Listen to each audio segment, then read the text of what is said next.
Hi everyone, I'm Wang Zhijin, and this is a speech about my career passport for MGMT3029. The speech is divided into 7 parts. I come from China and my major is logistics and supply chain management. I am now at the stage of graduating from university. In the first and 12th week, I completed the employability self-assessments. By comparing these two radar images, I can clearly see my growth and changes in many aspects. In terms of emotional literacy, this is the biggest part of my change and this biggest of the course. I often feel anxious under academic pressure, unsure about the future, and confused about my career direction. Still, I don't know where this information comes from or how to measure them. Self-reflection activity and self-evaluation. In this course, I began to learn to face my emotions rather than run from them. I gradually understanding that feeling anxious doesn't mean failure, but rather a serious consideration of the future. This kind of cognition makes me calmer under pressure and more willing to take the initiative to find solutions. In terms of ethical literacy, when I first started this course, my understanding of personal ethics and a sense of responsibility was limited to operating the roles.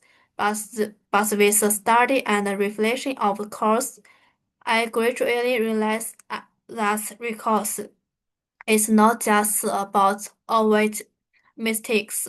I began to think about how my action will affect other teams and society. I also realized that in future study and work, there will often be conflicts between short-term interests and long-term responsibilities, and making ethical choices may not be the easiest, but is the most important.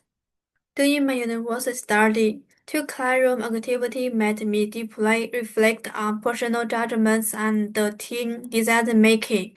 The first item is the simulated negotiation activity in the fifth week.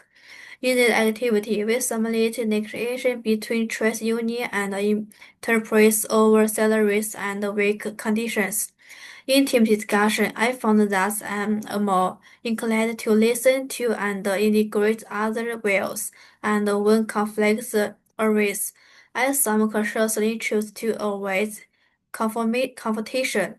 Also, this method helps meeting the team atmosphere. It also makes me realize it may limit my initiative and my ability to express my suppression in negotiation. At the same time, I also observed that when the team lacks clear guidance and the division of labor, is often discussed in division discussion of efficiency under time pressure.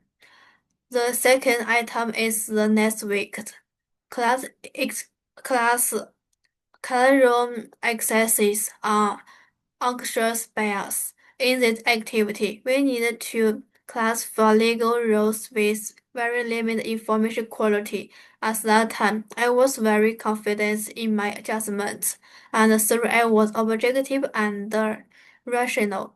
For example, at that time, I see the judge as a weight movement and a defendant as a minority man by default. Still, I didn't take the initiative to question the results behind the competition. This made me clearly realize that even if I have understood the concept of unconscious bias, I will still unconsciously rely on social experience, media information, and access impressions to make quick judgments in real decision making.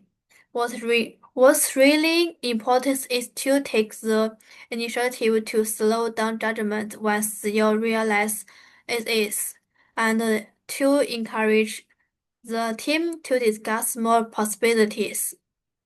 Looking back on my whole university life, its experience was value and interest. University not only gives me technology, but more importantly, it forces me to constantly reflect on how I think, how to collaborate with others, and how to manage my time to finish assessment across different courses. I learned to understand my personality, stress, and weaknesses. In addition, during university holiday, I used my time to travel, which allowed me to experience different country and lifestyle, and the future develop my independent think and planning skills.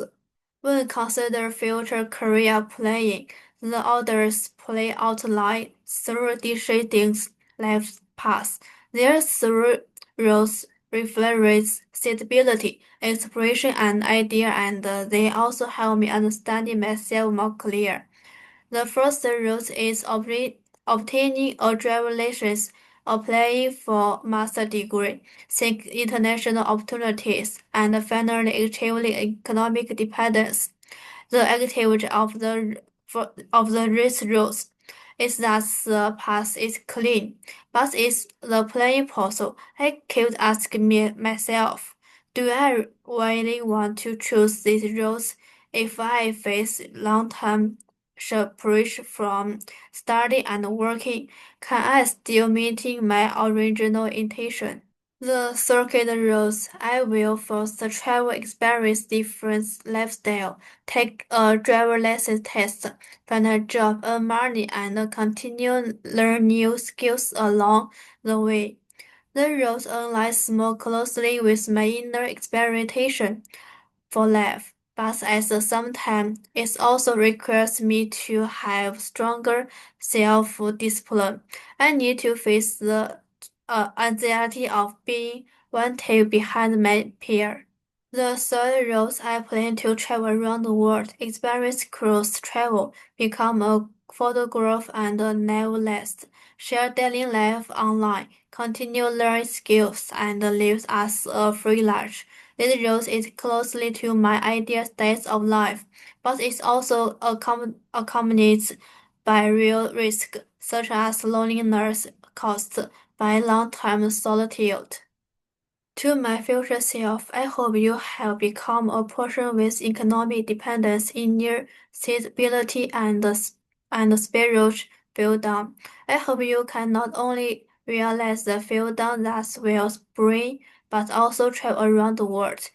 More importantly, you can still maintain the ability to access rational judgments, fairness, and self-reflection, different environments, and under varying circumstances.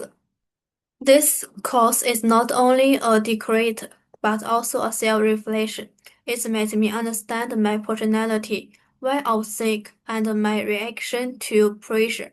Through self-assessments and outside play, I recognized my stress, weakness, and wills. This course teach me how to evaluate options, question assumptions, and make decisions more consistently. I'm better prepared and more confident to face the change. Thank you for watching.